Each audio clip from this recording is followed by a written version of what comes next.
I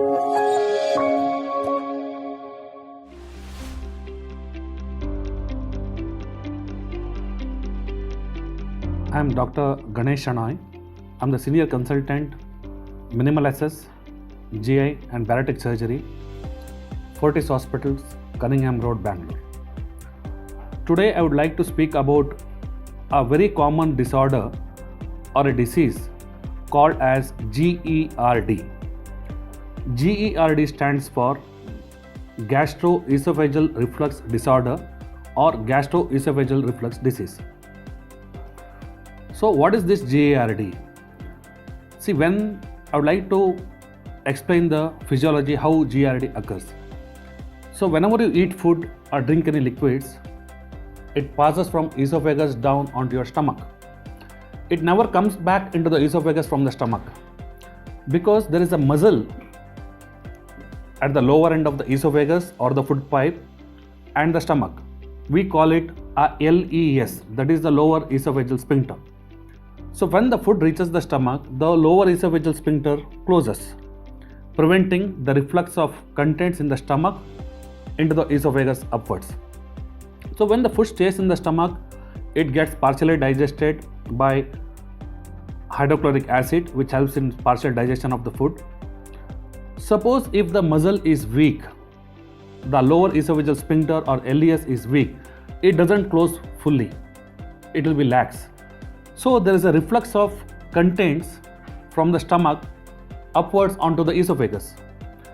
Along with that, the acid also gets refluxed higher up, the hydrochloric acid.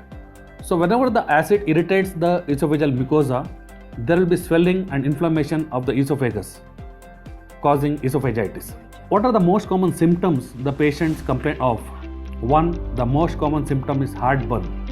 Many patients complain of burning sensation behind their breastbone or the sternum. Regurgitation. They feel that some bitter taste is coming out in their mouth, nausea or vomiting. Some people complain of abdominal bloat. A few patients also complain of extraesophageal symptoms, like patient may have dry cough at night. They have symptoms which are similar to bronchial asthma. Some people present with caries of the tooth. This is all because of the acid which gets refluxed from the stomach onto the esophagus and also higher up. Most of these patients will be on medications. Most of them take on-the-counter medications, going to medical shops or a pharmacy prescribing medications for gastritis.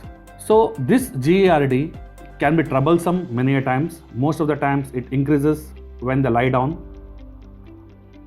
Many patients have severe heartburn, regurgitation. So whenever the acid goes up and irritates the esophagus, there will be swelling of the esophagus over the period of years. This can cause some changes or the inner lining of the esophagus or the mucosa, which may lead to cancer in future. Now, what is the best treatment for GERD or how to diagnose this GERD?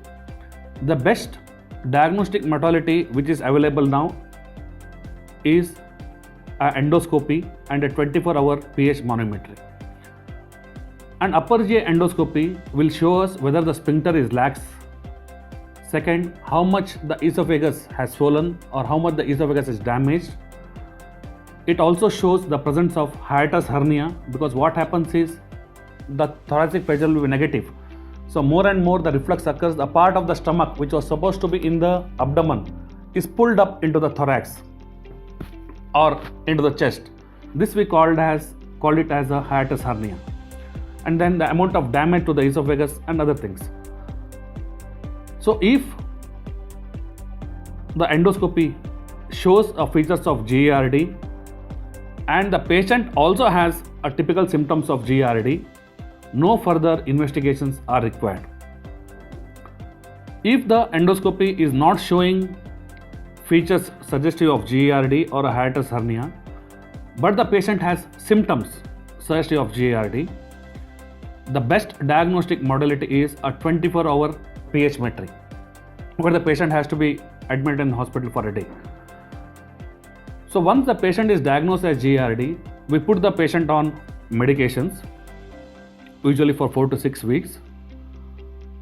If the patient responds well to medicines, but if the symptoms recur after the medicines are stopped, he becomes an ideal candidate for a procedure called as fundoplication.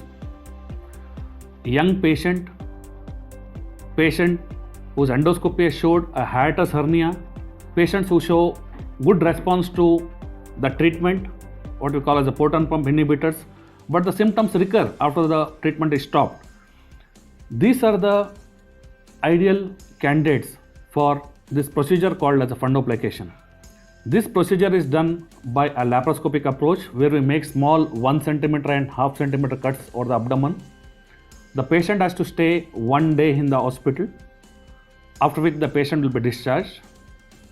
We ask the patient to be on liquids for a week following surgery. So what we do in this procedure is, the upper part of the stomach is wrapped behind the esophagus like a collar, so that it gives strength to the lower end of the esophagus and prevents reflux. If the procedure is nicely performed and in safe hands, it has got 95% success rate. What I mean to say by success rate is, the patient may not require any sort of treatment for GERD 8 weeks following surgery. Another 5% of the patients may need to have on and off tablets for their symptoms, which may suggest of gastritis on and off.